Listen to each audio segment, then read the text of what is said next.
Hey, friendo, Steve here. Hey, Larson. It's time for our star ratings for WWE Bad Blood. Apologies, these aren't quite as hot and fresh as I would have preferred them.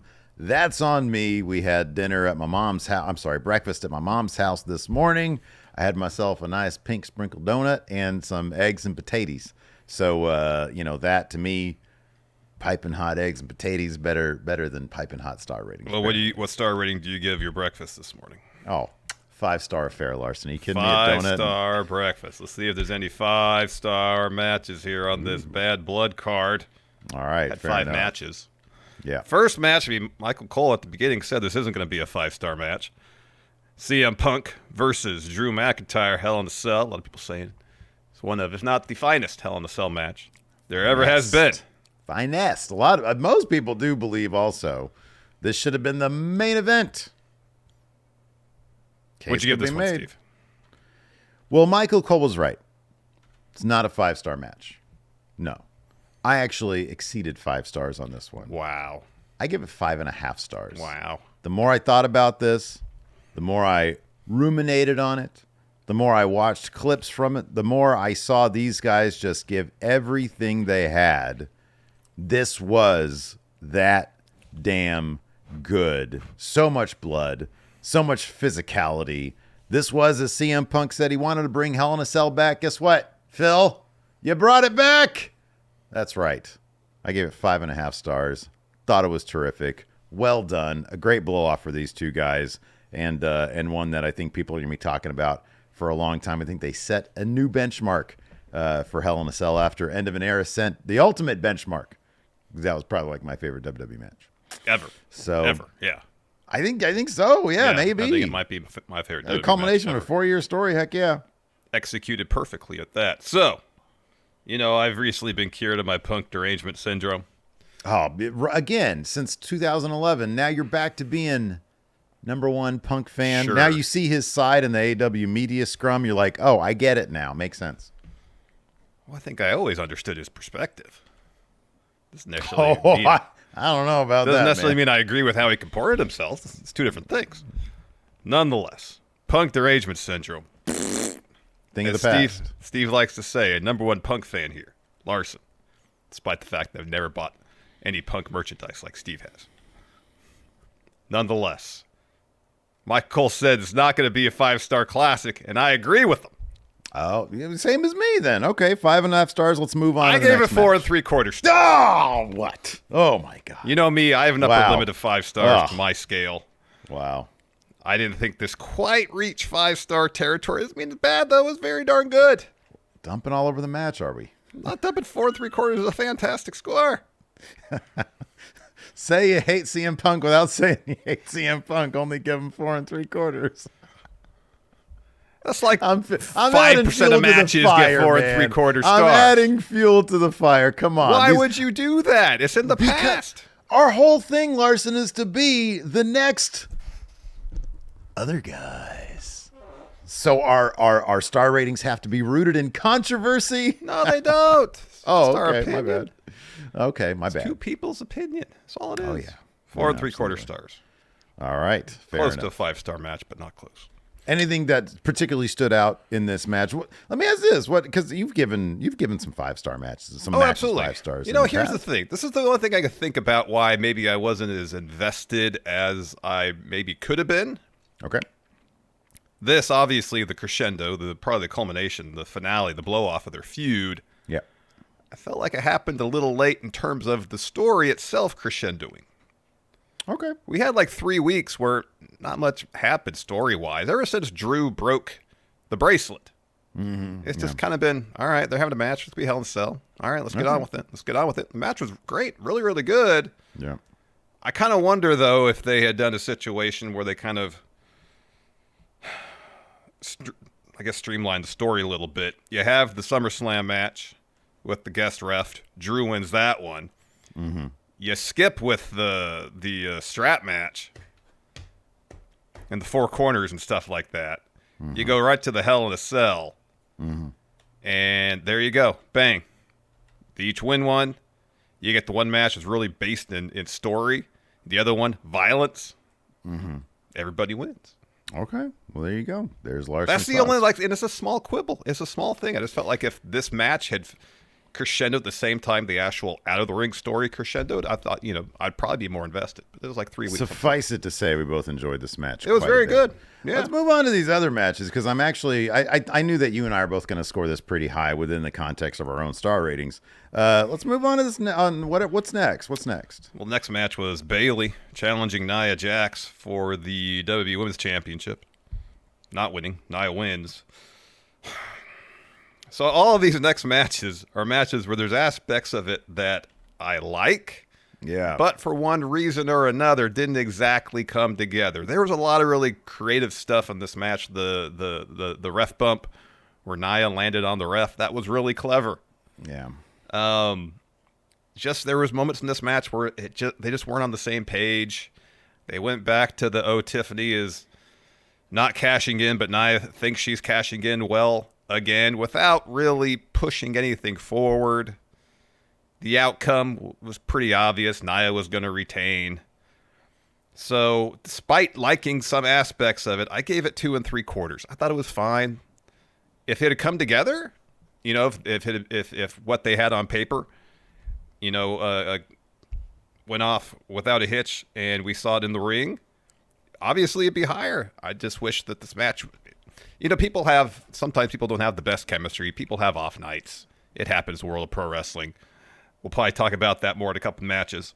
And it's just, it's the nature of the industry, it's nature of the business that happens sometimes. And it wasn't a bad match, but I didn't think it was exceptional either, despite some aspects that I really like. I gave it 2 3/4. I gave it 2.5 stars. I don't think it was a good match. I thought it was, I guess maybe it was somewhere between good and bad. I have a hard time. I got a difficult time, penalizing for having too much ambition and not being able to accomplish kind of anything of what they were trying to do. I thought that the finish was good. I thought the ref bump was clever. The Tiffany stuff was no different than any of the Tiffany stuff that we've already seen.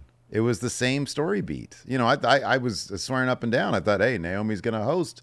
She's going to come down. She's going to help. And you'd add a new story wrinkle. And just because my fantasy booking didn't come true, I'm not docking it because of that.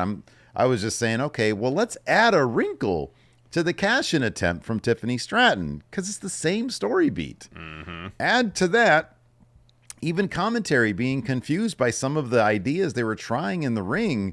And add to that, a situation that they had no control over, match placement, coming right after what I think people are saying, or according to cage match ratings, if you care about that, the top rated match in WWE of this year. Yeah. 22nd of all time, if I read the Twitter thing correctly. In WWE history, yeah. In WWE history, yeah. That's a tough spot to be in. And then on top of that, you're trying some stuff that I don't know it's the smartest move to be getting Nia Jax that far out of her comfort zone. Her countering with the Hurricane Rana is a cool idea, but I don't know if they actually thought, okay, this is gonna look right, this is gonna feel right. So I hate docking for ambition, but if you're being ambitious and it just sort of lays a turd, you got to call it the way it is. I liked the finish. The aspects of the finish, I should say, were clever. Nia Jax's character work in the ring is always good, and Bayley's usually just really phenomenal as a wrestler. I just feel like they probably bit off a bit more than they could chew. And high risk, high reward. You risk putting on kind of a turd if you're going to try some things that might. If they pulled off everything, like you said, if they pulled off everything, this would have been like a 4.5 star match. Like if everything was like, oh my God, I didn't know they could do that. Yeah. But the stars didn't align. I gave it 2.5 stars. Yep. Next, let's talk about Finn Balor taking the L to Damian Priest. Damian wins, Steve. What'd you give this one? Man, the more I think about this match, the more I just think it should have not been on a premium live event. They've got 5 matches, and I understand the philosophy of you put the cool ladder match on the SmackDown, you put Gunther versus Sammy on the Raw, and so you've got an entire 3-day, weekend basically of really good stuff where there's something noteworthy about all the things. That being said, I feel like you only have 5 matches. Why is there basically a Raw mid-card match between Priest and Finn on a premium live event? There was any number of other things that could have gone there. There was a tag title match on SmackDown, but I don't know. U.S. title match, I don't know. Any Even number of other things. The seventh match between Mello and Andrade. Yeah, great idea. Exactly. Yeah. Because that's going to be a 4-star. Yeah. I gave this 2.5 stars. All right. Because I'm sorry, the match was a match. And it again, same tropes as every Judgment Day match. Yep. They show up at the end. Yes, in this one, I guess what makes it a premium live event match is they kicked out of some finishers. But Otherwise, that being said, yeah. that ain't enough for me. I gave it 2.5 stars. I'm not too far. I'd said 2 3/4. It would have been a perfectly decent Raw main event. But again, it just followed the same tropes as all the other Judgment Day matches. Judgment Day still booked, absolutely hapless. Added not anything to the story that's going on. And if this is kind of the blow-off between Finn and Priest, considering what instigated this feud, Finn costing Priest the World Heavyweight Championship, a pretty lackluster end to the whole thing. It's entirely possible, by the way, that this is simply going to launch this feud into a couple more matches that might end up being phenomenal and justifiably on premium live events. They might very well have an awesome match on Raw tomorrow night, for all we know. Or it could just be the end of That could be it, that. and they'll continue on. It could go either way. It really could. Next up, Liv Morgan retaining the World Women's Championship via DQ. Rhea Ripley gets the win in this particular bout. Based on the early reporting coming out last night, it appears that the finish did not go down as intended. Right. Yeah. And based on the awkward nature with which the end unfolded, not entirely surprising. Yeah. Again, a match where there's a lot to like. I nearly had a heart attack when Dom fell out of that cage. It was really cool. Not expecting that to happen. Yeah.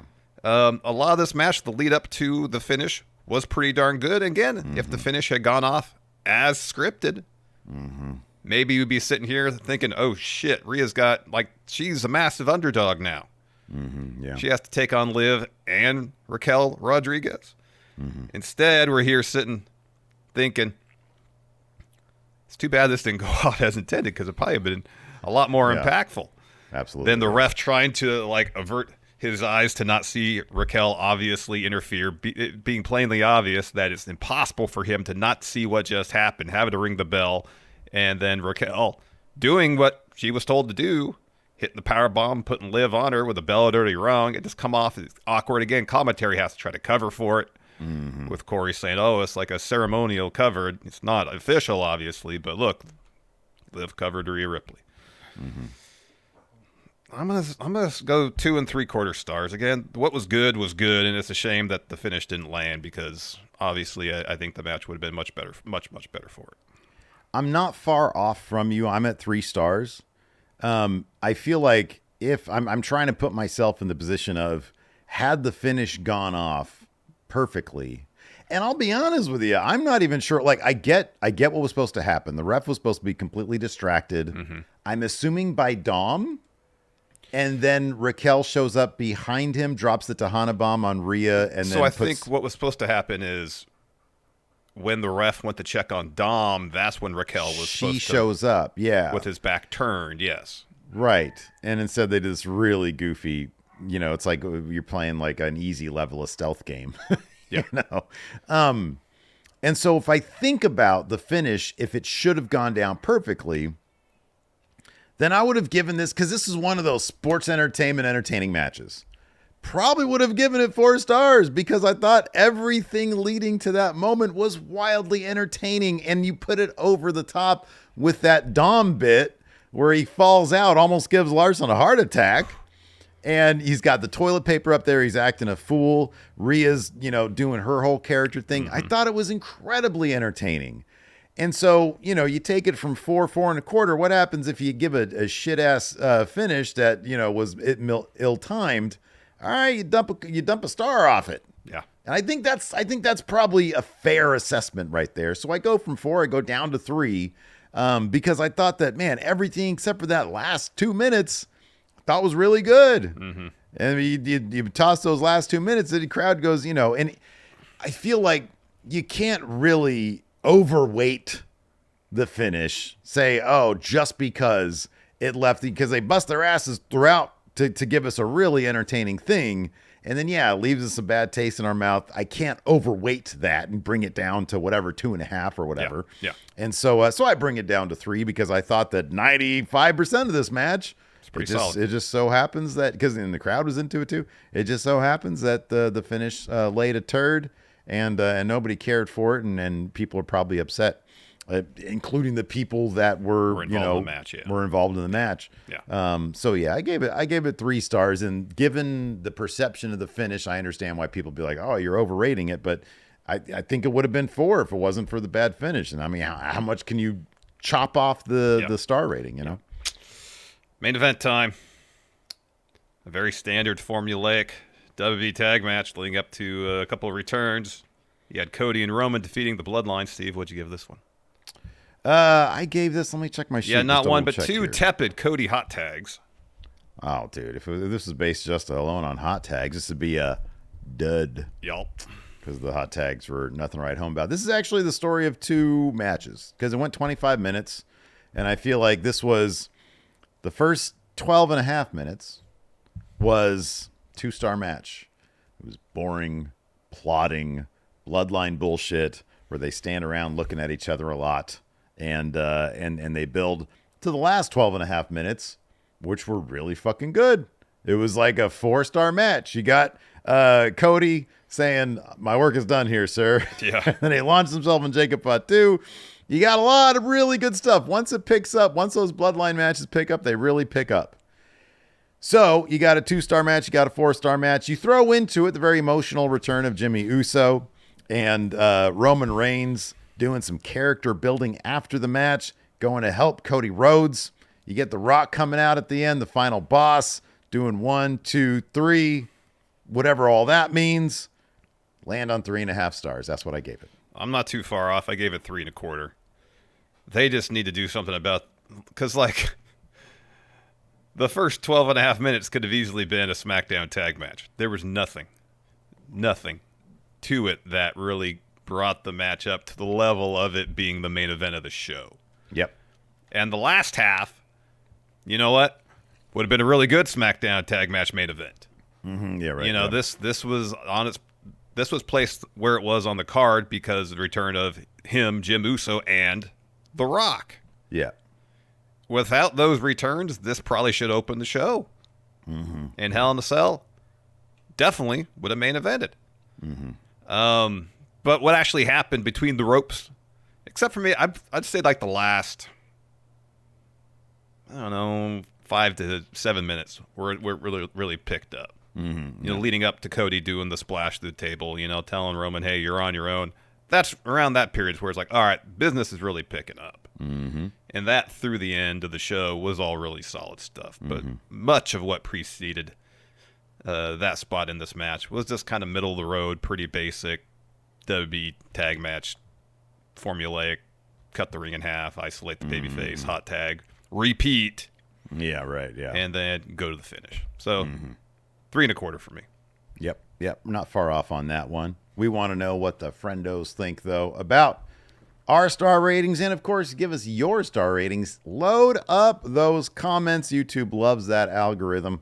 Loves the comments. The algorithm loves the comments, I should say. Sorry. So load it up. Hit that subscribe button. Hit that thumbs up. Hit the little notify bell. Thanks for watching, everybody. Appreciate it. Till next time. We'll see you guys around. Goodbye.